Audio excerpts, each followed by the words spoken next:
Okay, time. Let us take something old and let's make it new. Now, this is the human instinct that leads us to innovation. And this is something we see on this stage every single year, where competitors present new tools, techniques, and approaches, taking coffee beyond its limits. Now, however, these great innovations are amazing. I also like to focus on the smaller things, those things we have around us that we sometimes can take for granted, to show that small improvements can keep them relevant. So right now, I'm really excited to show you this old school coffee that has a modern touch to it, as an exploration of taking something old and making it new. I'm going to start preparing 6 espresso shots for the signature drink, but I'm going to serve these last. So for you guys, follow on your score sheets as we'll work top to bottom. And right now, sit back, relax, let's have some good time. So first, this coffee is a beautiful coffee from Colombia. It's a Caturra variety from La Isleta farm. Now this farm is a 40-hectare farm growing at 1,800 meters in Antioquia region. Now this farm is managed by Juan Carlos Vélez and his family. They have a traditional approach in their coffee production. Because of the surrounding forest of the Farallones forest, they focus on clean water management, good soil nutrition, and fertilization, giving the coffee here great opportunity to develop big sugars around each cherry before picking. Now this gives us more sweetness, berry notes, and tropical fruit flavors. Now, the Caturra variety is one of those varieties that has been around for a long time. However, it's also from a traditional farm. So for this espresso course, it perfectly represents something of the old. Now this coffee has been lifted. In the close town of Ciudad Bolivar, we find the dry mill Tierra La Café, which is managed by Juan Saldarriaga. Now he has been experimenting with natural processing methods, and he has pioneered the process used for this coffee. Now this is a combination of sealed fermentation process and mechanical drying.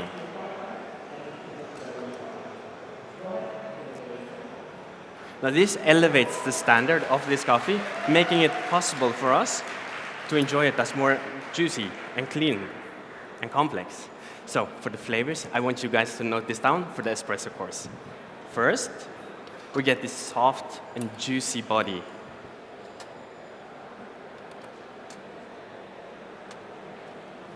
And here we find notes of pomegranate, pineapple, and blackberry jam. Now this paints a picture of a traditional Colombian coffee. But when we swallow and we take a small fresh breath of air, giving some room to our palate, we get this juicy sensation covering our palate, allowing the effect of the process to shine through. Now here we find new notes of sweet, candied cherry, lemongrass, and raisin-like sweetness. Now these shots are for later.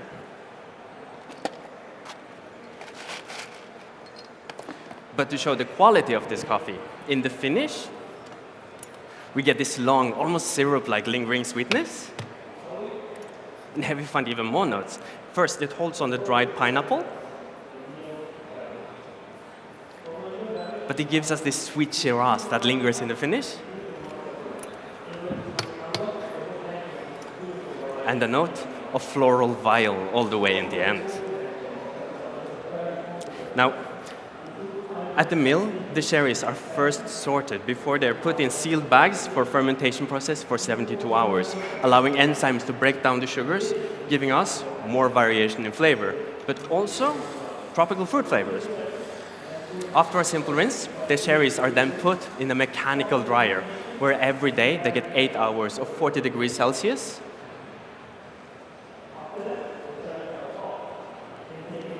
and 14 hours of rest time. Now this gives better control on how the flavors develop in the cup. But this is also what gives us a coating mouthfeel. This cyclus happens for 5 days. Ultimately, and overall, give a process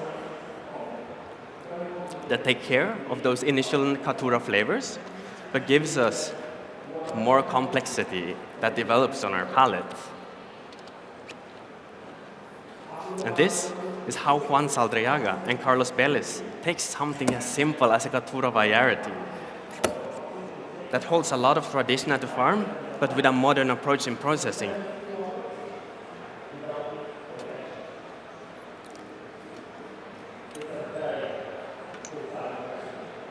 And this is how they elevate this coffee to be usable on a World of Coffee stage, just like here.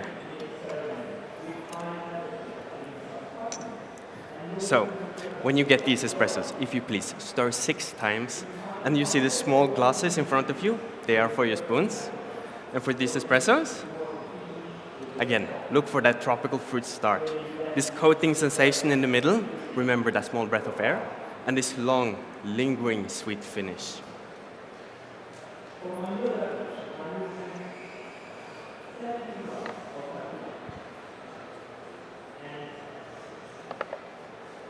So, here you guys go. Please enjoy. I think this is a lovely espresso. For you as well, sir. And for you, please enjoy. And madam, for you as well, enjoy.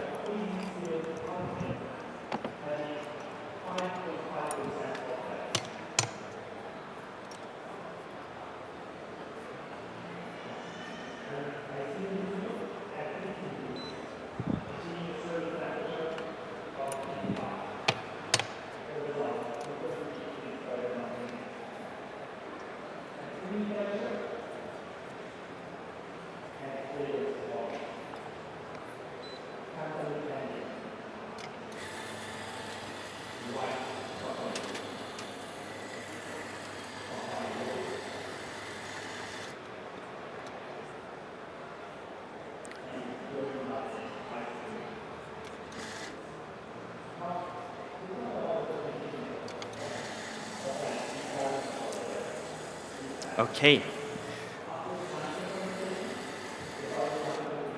As time goes on, we become better at coffee. We know more, and we become better at roasting and having better tools. So, but the concept of brewing on the espresso machine, it remains the same. So that's why we develop new tools to aid us in the extraction of flavors. So personally, I want to be a part of this legacy. So this is why I developed this tool. This is the espresso pin distributor, having needles on the bottom that spins around in a figure 8, distributing the coffee before tamping. With this tool, we can use a bit finer ground coffee, lighter roasted coffee, to get more extraction. Now, my friend Rory and I, when we roasted coffee for this competition, we found the best roast profile on the Rust roaster is a 7-minute roast profile that ends at 204 degrees with only 1 minute development time. Now, in our standards, that's most definitively a filter roast profile, and this is what gives us more juiciness and clarity coming out of the cup.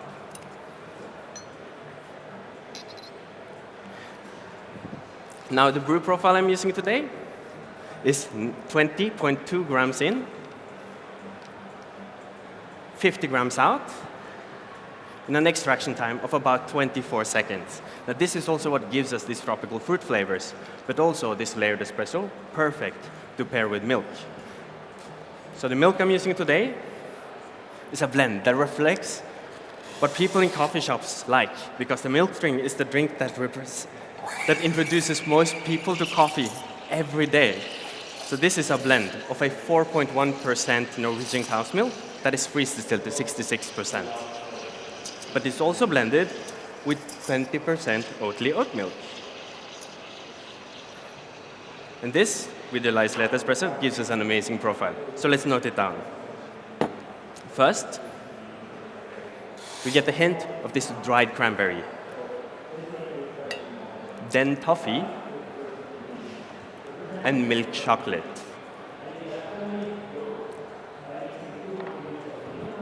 The body is creamy and it's soft at the same time, but it has this beautiful sweetness that lingers into the finish that is pairing with a mouthfeel reminding of milkshake. And in the finish, we get butterscotch, vanilla, and this lasting milk chocolate.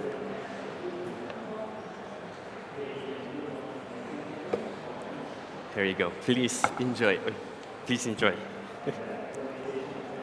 Now, when we pair this milk with the Isleta espresso, the sweet notes from the freeze-distilled cow's milk gives us this chocolate and this toffee and caramel notes. Here you go, sir. Please enjoy. But the structure from the oat milk is what gives us this milkshakey finish. Now, these milk drinks, I think, is a perfect example of some of those drinks that we sometimes can take for granted. So I hope you guys, here you go, sir. I hope you guys enjoyed this subtle but modern approach on a staple of our coffee industry.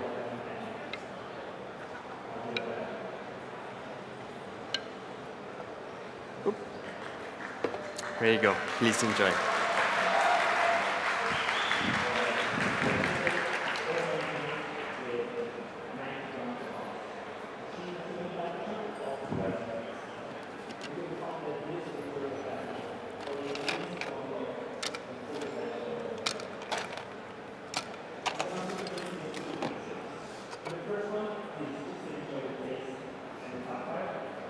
So, I want to elevate this La Isleta espresso with subtle, modern touches.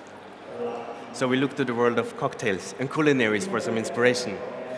And this is here to make a drink that is to delight you and hopefully also surprise you. So first, I've cooled down 6 espresso shots. That is to push forward those berry notes coming from La Isleta. Thank you. Now this will, in the finish, give us a note of Shiraz, which is going to linger.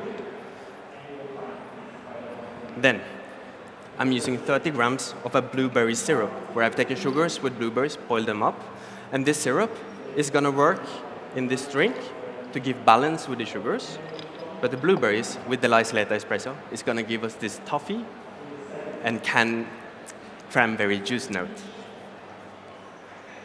Then, we've taken Oatly and we blended it with pineapples to clarify this. Now this is to give us a clear drink and a clear ingredient. Now this is pineapple juice that is gonna, 40 grams, work with espresso and make a new note of stone fruit, which is nectarines. A technique commonly used in cocktails to soften the ingredient, allowing it to harmonize better. Now this next ingredient, as the La Isleta is layered, we look to the world of culinaries for some inspiration. And yes, we found layered onions, which is this one. So, hear me out on this.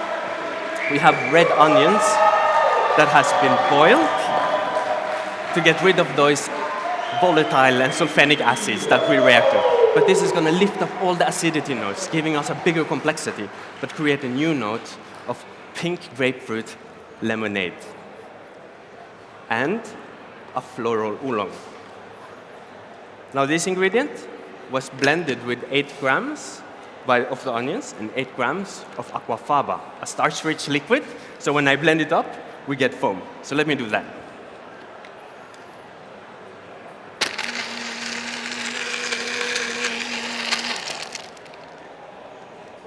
Okay, this drink is going to have a lot of foam on the top. So in the first sip, you're going to get more of this.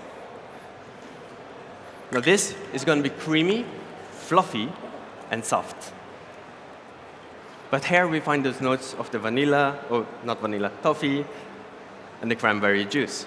But in this second sip, I want you guys to dig even deeper into the glass to get more of this liquid underneath, where we find a complex juiciness, where we find those notes of the nectarine, the oolong, and the pink lemonade. Thank you. Now, this drink is cool and refreshing. And I think for this competition, it perfectly represents something that starts out very simple with a Caturra variety for you first.